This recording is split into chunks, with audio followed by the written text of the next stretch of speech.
So here at the top left-hand corner of Xel'Naga Fortress is our red Protoss player. That just won MVP Genius for the, I guess I didn't mention the Complexity. It is Complexity MVP partnership. So they are, I believe, is it that they're the same entity or their players just compete for both teams? I don't really know the extent of the partnership or the fine legal details, but that is Complexity MVP's Genius. His opponent is the one and only Blue Terran TSL Clide.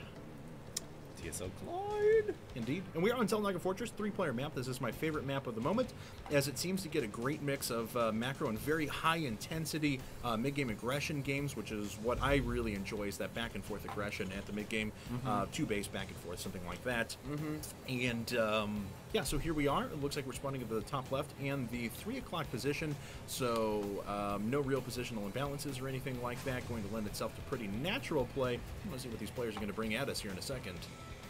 Let's see what happens. Let's take a look and see if they pick the map with the expiring Xel'Naga Tower. That's always an interesting little feature. No, it's not. Oh, yes, it is. Yep. So this is the map where the tower does expire. Some versions of this map don't have it, and some versions do. Not exactly sure if the IPL one has the expiring one or not. So it's a little bit up in the air. Yeah, it's someone's gonna have to check this for us and get back at us. But it's a little bit of an interesting dynamic. It means that the tower will only be available in the beginning of the game to deal with early game cheese, early game rush, early game map control. But then after that, it does disappear. So with that in mind, let's see what the players opt to do. In terms of their base, we do have 1 gas going up for the Protoss player and no gas yet for the Terran. Yep, I was about to say that what we saw the gasless effing into 4 racks for Clide last game is actually even more powerful on this game. Didn't work out for him last time, but of course a bunker right here can defend, well, that was actually a large space for a bunker, but like right here can defend this entire choke point pretty well against any sort of early game aggression in the form of zealots and stalkers, things like that. You usually need a lot of bunkers there, man. Yeah, well, you could. Oh, I'm just talking like strict, super early game defending against that first zealot and stalker that comes out. Oh, the first zealot and or stalker, something, yeah. or something along those lines. So he's going to pretty easily be able to move into that 1 racks FE into 4 racks if he decides to do so. I've seen games on this map where Terran has to bunker up a considerable amount on that choke against Protoss players because it is a somewhat wide choke, and given that the way the map is designed, it actually is a map where Protoss players can 4-gate pretty hard or 6-gate a Terran pretty hard as well, and a lot of times Terran players have to wall that up very, very much. And we'll see what Clide decides to do. Oh, wow! Actually going into double gas, so we're going to see a mech transition here. He's not going to go into that 4 quick racks after the initial expansion. This is indeed going to be a transition over to mech play of some kind. Could be heavy Stargate play, could just be moving into upgraded bio. In any circumstance, he's going to have a lot of gas here in a pretty short period of time. He is going to have a lot of gas in a short period of time. I wonder if he's going to open Banshees here. I mean, I don't think he's going to go with tanks. Not a lot of Terran players like to opt to go for tanks against Protoss because it's a very hard style to play. Very immobile, doesn't deal with Templar harass, Zealot harass with Warp Prisms very easily at all. Yeah, tanks are just straight up terrible against charge lots. Yeah, tanks are terrible against charge lots. When they're sieged up, they deal pretty well against Protoss units. Yeah, they do. Siege tanks are just amazing. They are amazing, but man, I mean, when I see like a group of charge lots or something like that, and well, I mean, we're in a game, I tend to not go tanks against charge lots, but you gotta have support for the tanks against charge lots. But at any rate, we'll see what Clide opts to do with his quick gas. I gotta assume it's gonna be going right into a fast starport here, and he's gonna try to go for a Banshee. And does Genius have a robotics facility coming up if that's the case? Because he will need an observer if the Banshee opts to get cloaked. No, actually. It looks like it's just 3-gate for the time being, although maybe it was waiting until the SFU was out of the base to show tech. There we go. Robotics facility is indeed on the way. That factory is just about to finish up as well. And there's a tech lab right away. But he's not quite putting down a starport or anything along those lines. So could be Blue Flame Hellions. Could be Blue Flame Hellions. And he moves into something after that, but not utilizing all of his resources at the moment. Tells me he's got 300 gas saved up. Yeah, into a lot of tech here. All right, well, let's see what he researches. It is Blue Flame Hellion. But, you know, this is what was a little strange to me, because if he was going to go for Blue Flame Hellions, I wonder why he didn't throw down a second factory, because that would have really helped his production in Blue Flame Hellions. Well, I see. He's going to go for a Blue Flame Hellion drop. Yes, and he's also going to have this reactor available to switch with the factory in a second, so as soon as that upgrade is done, he'll be able to move into double Hellion production anyway, if he so desires. And here we go. A few Marines are going to make their way down and clear out this expansion. Not going to find anything. There's a probe making his way out here in just a second. He was expecting that expansion, not going to find it, and the probe actually going to be able to get himself away. Yeah, and he's building 2 bunkers at the front door. This is a map where you do kind of have to bunker up quite a bit in case Protoss players decide to be aggressive at your natural. But, you know, he's expanding, and he's going to be doing this kind of a drop play at the same time. We'll just have to see if Genius is prepared for this. Will he have enough units on the ground? It looks like he does have an Immortal that just popped out. The Immortal will help out immensely. You know, some Stalkers, some Sentries, a nice mixture of units. Oh, I saw an Immortal building. Yeah, no. Did my eyes play tricks on me? Possibly. You're sick, HD, you're sick. Maybe he canceled and he decided to build the Observer. He does have a second Observer coming out. He already has one running into his opponent's base. There's the additional factories. Yes, indeed. So this is just going to be straight up mech play. So something like Thor Hellion or something along those lines. I'm not actually sure. I do believe that the Observer caught wind of the medevac coming out, so he should be pretty prepared for a drop. Trying to see. He has a Forge coming down, so we'll see cannons in a second, along with +1 into a charge lot base or something like that. Not actually sure what direction he wants to go, as it seems like Colossi are going to be a lot more powerful. But nonetheless, I think he should be prepared for this drop. There we go. A few Stalkers being warped in at the back. So we are going to see a mass mech play here from Clide. Very interesting. Let's see what these 3 Blue Flame Hellions can do on the initial. Looks like only 1 Hellion gets dropped off, sees the 4 Stalkers, decides to hightail it out of there, get back in the chopper and bounce out. But look at that, we have a tank coming. So, you know, you were mentioning it might be Thor Hellion. It looks like he's going to go for tanks, and I was saying this in the beginning. Tanks, not that easy to use against Protoss. No, certainly. But they are really good against Protoss once you get that tank count up. So let's see if Clide can pull this off, man. This is going to be an interesting one. Yeah, very much so. Probe sitting here at the middle. No Selnaga Tower remaining. It's a sad probe. But that Ghost Academy. Starport not actually being used for anything. It would be awesome if he did a nuke drop or something like that. And we have 2 Stargates coming up from Genius. He scouted all his factories. He knows that the anti-air is very weak. Immediately going into double Stargate here, knowing that a mass Phoenix or Void Ray composition, most likely we're going to see Phoenix to deal with tanks, but it could be Void Rays as well, is going to deal very well with that mech from the Terran player. And here we go. Looks like Clide, he is... I'm still waiting to see what he does with this Ghost Academy. If he's going to go into upgrades or unit production here in just a second. Does have 1 tech lab down. I don't know if he's just going to do... Like I said, what sort of a drop it's going to be. 4 Blue Flame Hellions making the way across the field, though.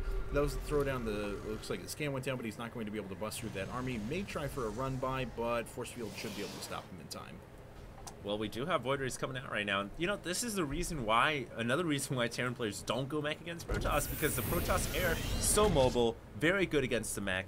It becomes a problem, really, for Clide. I don't know how he's going to deal with this. He's going to have to get Vikings out, and that is so gas-intensive off of 2 base, getting all that mech and getting Vikings, plus the lack of mobility that you've got. So we'll just have to see if Clide is going to be able to pull this off. He's even getting Ghosts as well, so that's just adding more into the starvation of gas he's going to have, and that's why he's got to grab that 3rd expansion right away and get some more gas rolling in.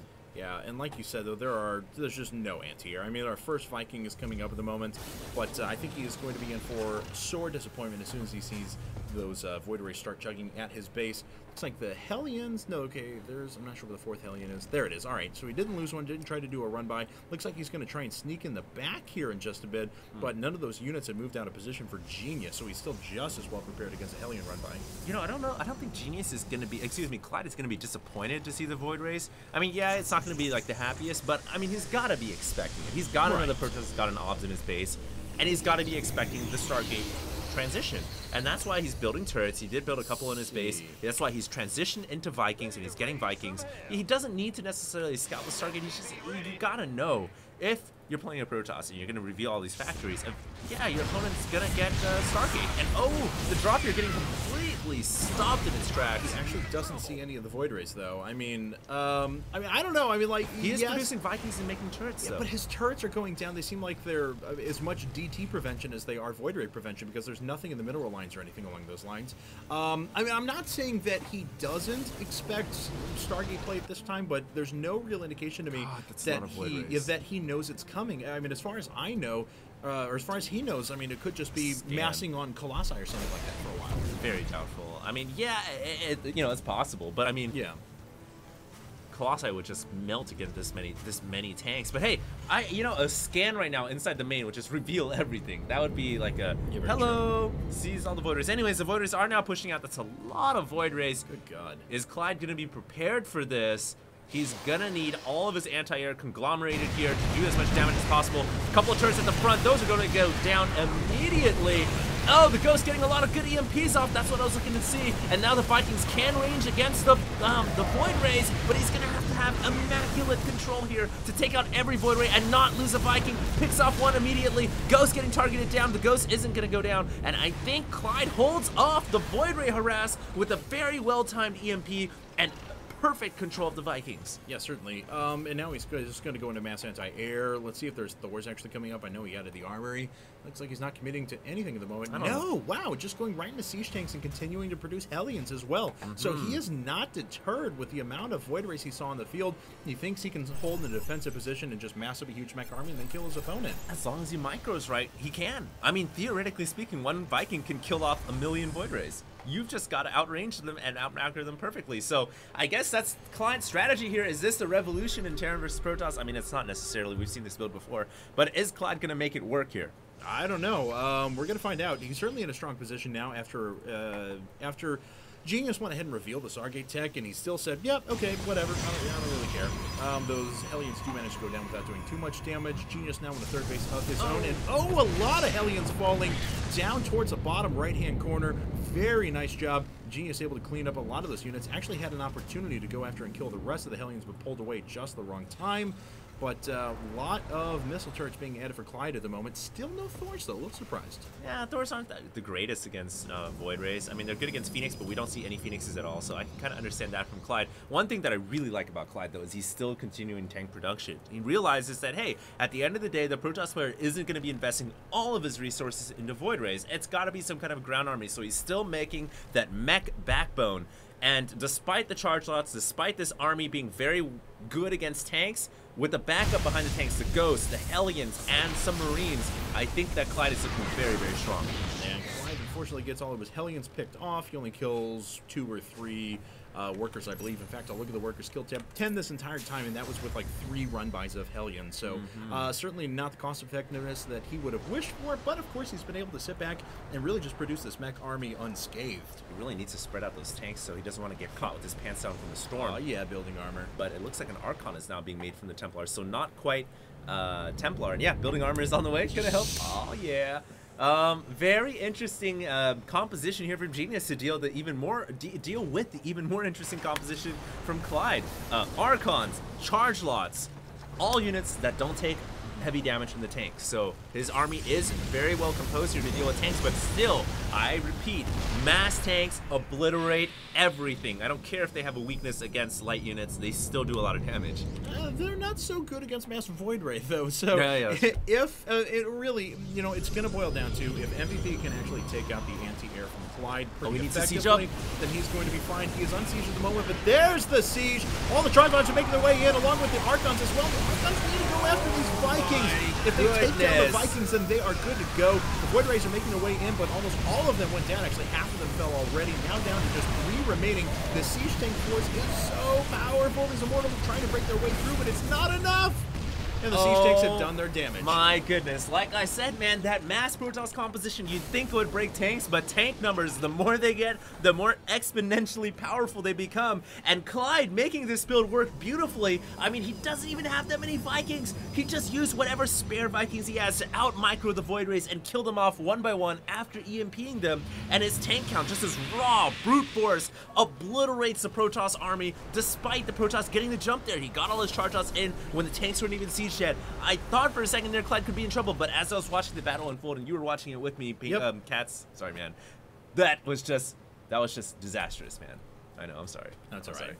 I've been called worse things in life. But anyway, no, you're absolutely right. I mean, the siege tank army is certainly going to hold up now, and Clide has to go ahead. I'm sorry, not Clide, but Genius has to just produce as many units as he can off of 3 bases because he has no chance to expand. Because if he allocates the 400 resources and tries to lose the economy by transferring over some probes to be able to turn a profit, by then Clide is going to be attacking him because he will have a max army. So Genius has got to get Phoenix. I feel like Phoenix is the right unit to get to deal with tanks. But hey, we have another big engagement here. Looks like the tanks are getting taken out here.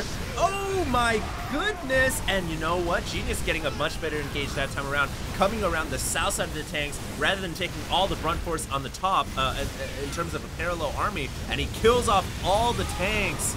Wow, what a turn of events. Yeah, I actually want to take a look at the workers tab. Wow, he's down by 44 workers, so Clide is going to be able to reproduce quite well. Genius really just needed to outright kill his opponent here, and the landed Vikings are actually enough to turn away the rest of this force. So, Genius pulling back to home, and again, bear in mind, he's doing almost no mining here. He's going to start running low on his natural as well, and he needs to transfer some probes back over to his third, but his economic state is way less than his opponent. Clide has a huge advantage, even with these SCVs being transferred down to the bottom right-hand side. So Clide going to be able to reproduce quite well off of these 4 bases now.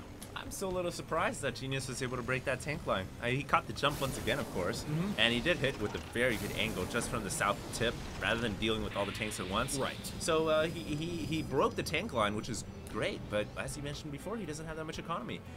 His supply is definitely dwindling as a result. He's going to have one last attempt here, and Clide is actually going to have to land all of his Vikings. He's going to need everything on the ground to deal with this, but, you know, even if Genius breaks this line, what is he going to do to deal with that planetary fortress? I don't think he has anything, no. Especially against mass repair. No. Well, no, I'm being honest. I mean, it's if he's able to break the siege tank line and if he can make his way through the Vikings that are going to be sitting at the back and stuff like that, then he has to deal with the PF as well. So he's going to make his way in. A couple of EMPs take down some of the shields of the units in the back. The Archons are doing quite a bit of damage. Don't get me wrong, but they are all going to fall here in just a second. And there it is. GG called by Genius. Clide busting out the mech against Protoss. I like it. It makes it work. I like it a lot.